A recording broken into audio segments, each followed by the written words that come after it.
The promise is from Psalm 119 and verse 99. ये प्रतिज्ञा वचन है भजन संहिता 119 वचन 99 से। I have more insight than all my teachers. मैं अपने सब शिक्षकों से भी अधिक समझ रखता हूँ, For I meditate on your statutes. क्योंकि मेरा ध्यान तेरी चितौनियों पर लगा है। When we meditate on the testimonies, the works of God, then we get insight into everything and we are successful. जब हम परमेश्वर की गवाहियों पर मनन करते हैं तो निश्चय हम वहां पर बहुत सी बातों के बारे में प्रकाशन पाते हैं और हम सफल होते हैं। The queen of a country said about Daniel. एक देश की रानी ने दानियल के बारे में इस तरह से कहा, Daniel 5:11. दानियल 5:11 में, There is a man in your kingdom, O king, who has insight and intelligence and wisdom like that of the gods. उस राजा के दिनों में उसमें प्रकाशन, ये कहता है राजा तेरे राज्य में एक ऐसा मनुष्य है जिसमें प्रकाश, प्रवीणता और ईश्वरों के तुल्य बुद्धि पाई गई है। That's what God wants to give you. और परमेश्वर आपको यही तो देना चाहते हैं। And this comes through the gifts of the Holy Spirit. और ये तो पवित्र आत्मा के वरदानों के द्वारा आता है। 1 Corinthians 12 and verse 8. पहला कुरिन्थियों अध्याय 12 वचन 8। It's called as the gift of the word of wisdom. और इसे बुद्धि की बातों का वरदान कहा गया है। Yes, as the Holy Spirit, the Spirit of Jesus comes into you. जैसे पवित्र आत्मा यानी यीशु का आत्मा आप में आता है, God's wisdom comes into you. तो परमेश्वर की बुद्धि आप में आती है। And you're able to look at the problems and know why the problem and also know the solution for the problem. और जब आप समस्या को देखेंगे तो आप जानेंगे कि ये समस्या क्यों है और साथ ही आप उस समस्या के हल को भी जानेंगे। When Jesus looked at a woman who came to take water from the well, और जब यीशु ने उस स्त्री को देखा जो कुएं से पानी भरने के लिए आई थी, he said, "You woman, you have lived with 5 husbands, but the one with whom you are living now is not your husband." उसने कहा, हे स्त्री, तेरे 5 पति हो चुके हैं और अब तू जिसके साथ में रहती है वो तेरा पति नहीं है। She said, "You are a prophet of God." उसने कहा, तू तो परमेश्वर का भविष्यवक्ता है। Without me telling you or not even knowing who you are, मैंने तुम्हें कुछ भी नहीं बताया और मैं ये भी नहीं जानती कि तुम कौन हो। you are able to look into my life.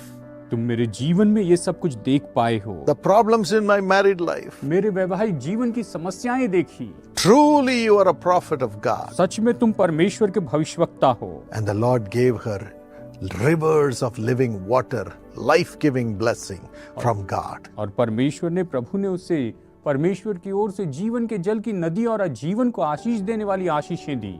And when the wicked people were surrounding Jesus, और जब दुष्ट लोग यीशु को घेरे हुए थे, Matthew 9:3 and 4, मत्ती 9:3 और 4 में हम देखते हैं, he could know their hearts and their evil intent. और वो तो उनके हृदयों को और उनके बुरे मकसद को जानते थे। And he could overcome their evil intent by the wisdom filled answer from God. और परमेश्वर की ओर से बुद्धि से भरे हुए जवाब के द्वारा वो उनके इन सारी बातों के ऊपर में विजयी हो पाए। You can also overcome all the wicked people आप भी सभी दुष्ट लोगों के ऊपर में विजयी हो सकते हैं through the insight and wisdom given by the Holy Spirit. उस प्रकाशन और बुद्धि के द्वारा जो पवित्र आत्मा आपको देता है। 2 Chronicles 1:10. दूसरा इतिहास 1:10। Solomon prays, सुलेमान ने प्रार्थना की, Lord, give me wisdom and knowledge. हे परमेश्वर मुझे बुद्धि और ज्ञान दे।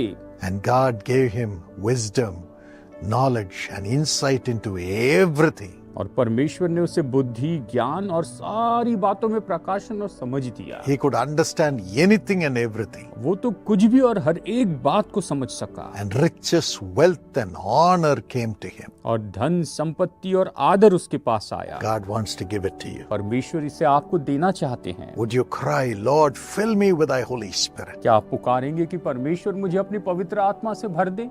I must have wisdom and prosper.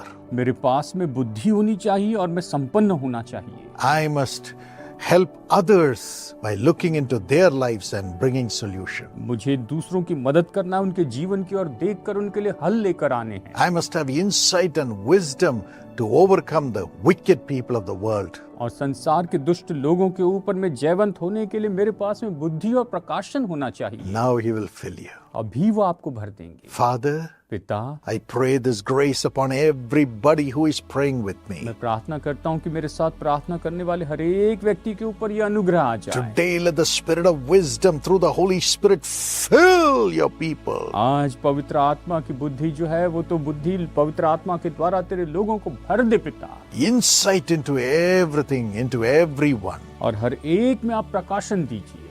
And have the wisdom to rule and have riches. और प्रभु जी आप इनके पास बुद्धि दीजिए ताकि ये अच्छे से शासन करने पाए, उनके पास धन संपत्ति हो।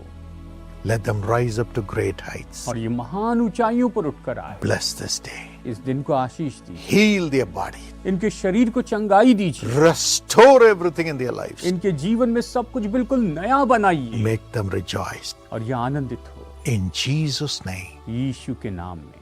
Amen. आमीन।